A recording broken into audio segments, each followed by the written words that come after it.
Hai guys, Assalamualaikum warahmatullahi wabarakatuh dan salam sejahtera. Bertemu lagi kita dalam Afi Project. Terima kasih kepada korang yang sudah klik video ini. Alright guys, so dalam video kita kali ini kita nak tengok mengenai 5 kereta second hand yang paling jimat minyak sekali di Malaysia. Namun kereta-kereta yang disenaraikan dalam list ini bukan yang famous ataupun yang popular di Malaysia, dengan kadar fuel consumption yang rendah. Contohnya seperti Pro 2, Myvi, Saga, Beza, Alza, Azia dan Honda City, serta kereta hybrid ataupun PHEV. Antara 5 kereta yang disenaraikan dalam list ini, kita nak tengok lain daripada itu. Ia tetap popular juga pada setengah orang, mungkin ada yang tahu, dan kepada yang tidak tahu ataupun yang terlepas pandang, korang kena tengok video ini sampai habis. Satu lagi, mana-mana korang hari ini yang cari sebuah kereta second nampak bergaya, yang paling penting boleh buat daily. Tanpa bercakap banyak lagi, jom kita lihat kereta apakah yang disenaraikan kali ini. Pertama, Honda Jazz 1.5 liter iVTEC. Model Honda Jazz yang kita nak tengok kali ini ataupun yang diberi cadangan adalah Honda Jazz GK. Daripada generasi ketiga, ia mula diperkenalkan pada tahun 2014 sehinggalah tahun 2021. Sepanjang pengeluaran Honda Jazz GK ini terdapat dua versi yang diperkenalkan, iaitu versi pre-facelift dan versi facelift.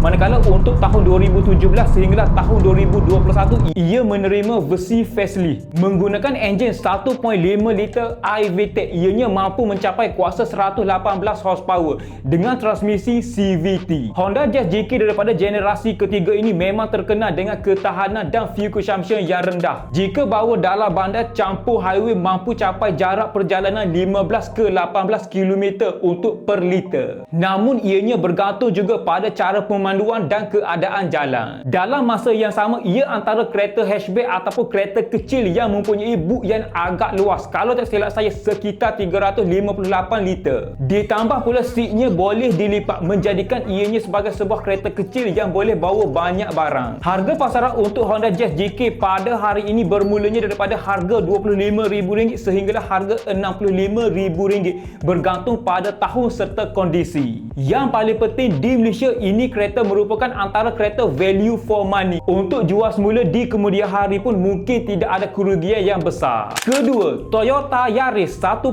liter. Sebelum ini di pasaran negara kita ataupun pasaran Malaysia, kita sudah menerima Toyota Yaris ini bermulanya pada tahun 2006 sehinggalah tahun 2012. Tetapi production itu dihentikan dan disambung kembali pada tahun 2019. Lebih tepat lagi, ia merupakan kemunculan semula. Bagi generasi ini, ia menggunakan enjin 1.5 liter, mampu produce kuasa 105 horsepower dengan transmisi CVT. Saya boleh katakan setakat hari ini tidak ada lagi isu CVT yang melibatkan Toyota Yaris ini. Jika ada sekalipun, mungkin melibatkan cara pemanduan dan penjagaan yang tidak terkawal. Toyota Yaris generasi ini memang nampak biasa saja, tetapi untuk penggunaan harian merupakan antara fuel consumption yang agak jimat, dengan jarak pemanduan 15 ke 18 km untuk per liter. Bagi maintenance-nya pun ataupun penjagaannya pun tidaklah terlalu pelik. Lebih kurang Toyota Vios bengkel biasa pun mampu baiki. Harga pasaran untuk Toyota Yaris generasi baru pada hari ini kita dah boleh dapati bermulanya daripada harga RM39,000 sehinggalah harga RM70,000, bergantung pada tahun serta keadaan kereta. Ini kereta pada hari ini nak beli secara cash pun boleh, nak beli secara loan pun boleh, masih boleh buat loan lagi. Siapa dekat sini pengguna Toyota Yaris ini? Cuba korang komen dekat bawah.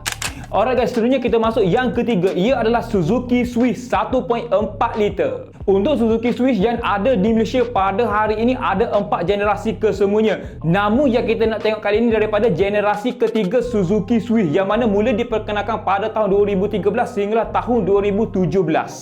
Kenapa pula kita nak tengok daripada generasi ketiga, bukan generasi kedua ataupun generasi keempat? Untuk generasi kedua mungkin kos repairnya agak tinggi sedikit, maklumlah kereta dah lama. Manakala untuk generasi keempat pula harganya masih mahal lagi pada hari ini. Bagi Suzuki Swift generasi ketiga ini, ia menggunakan enjin 1.4 liter yang digelar sebagai K14B. Dengan sistem VVT, ianya mampu produce 94 horsepower. Yang menariknya, ia menggunakan transmisi 4 speed automatic, bukannya CVT. Sebab itulah kalau kita tengok Suzuki Swift ini, buruk-buruk pun masih steady lagi. Untuk penggunaan fuel consumptionnya sekitar 15 ke 17 km untuk per liter. Paling best Suzuki Swift ini bukan setakat jimat minyak, ia antara kereta kecil di di Malaysia yang mempunyai handling yang padu. Lebih tepat lagi, boleh buat korang rasa tersenyum bila layang corner. Jadinya kalau korang nak sebuah kereta yang seronok dipandu, Suzuki Swift 1.4 liter ini mungkin boleh masuk dalam senarai korang. Cumanya satu saja kelemahan untuk Suzuki Swift ini, dia punya boot tidak terlalu luas seperti Honda Jazz, iaitu sekitar 210 liter sahaja jika nak dibandingkan dengan Honda Jazz 354 liter. Keempat, Mazda 2. Dalam banyak-banyak kereta di Malaysia setakat hari ini yang mempunyai fuel consumption yang paling rendah, saya percaya Mazda 2 ini mungkin jarang sangat orang pandang. Mazda 2 ini menggunakan enjin 1.5 liter dengan teknologi Skyactiv. Dengan berat badannya yang ringan membantu kereta ini mendapat fuel consumption yang rendah. Ia mampu memberi kuasa 14 horsepower dengan transmisi 6 speed Skyactiv Drive 80. Jika korang hari ini nak cari sebuah kereta second hand compact jimat minyak yang tidak menggunakan transmisi CVT, ini antara pilihannya. Mazda 2 ini mula diperkenalkan pada tahun 2015 sehinggalah tahun 2024. Anggaran harga untuk pasaran second hand pada hari ini untuk Mazda 2 ini bermulanya pada harga RM25,000 sehinggalah harga RM70,000 bergantung pada tahun serta keadaan kereta. Siapa dekat sini peminat Mazda ataupun pengguna Mazda 2 ini? Cuba korang komen dekat bawah. Alright guys, seterusnya kita masuk yang terakhir sekali, iaitu yang kelima. Ia adalah Kia Picanto TA. Ini kereta merupakan antara yang paling kecil sekali dalam list ini. Ia menggunakan enjin 1.2 liter, ada transmisi manual dan ada transmisi 4 speed automatik. Jika hari ini korang nak cari sebuah kereta compact lain daripada yang lain dengan harga seperti Pro 2 Azia dan Myvi dapat future yang lebih baik, tahun pun masih baru lagi, Kia Picanto TA ini merupakan jawapannya. Ia mampu menghasilkan jarak perjalanan 18 ke 20 km untuk per liter bagi kegunaan highway ataupun lebuh raya. Harga pasaran untuk Kia Picanto TA pada hari ini kita dah boleh dapati bermulanya daripada harga RM14,000 sehinggalah harga RM28,000 bergantung pada tahun. Alright guys, so kesimpulan yang kita boleh ringkaskan dengan 5 kereta yang disenaraikan dalam list ini, nak cari apa-apa kereta second pada hari ini pastikan dapat dengan condition yang baik. Jika tidak, mungkin fuel consumption akan jadi tinggi daripada apa yang ditulis atas kertas. Dan satu lagi, jika jalan yang korang gunakan itu berbukit ataupun kawasan yang tidak rata, janganlah pula korang nak bandingkan fuel consumptionnya ataupun penggunaan minyaknya dengan kawasan bandar. Yang paling penting, tepuk dada, tanya steering apa yang kita nak pada setiap kereta.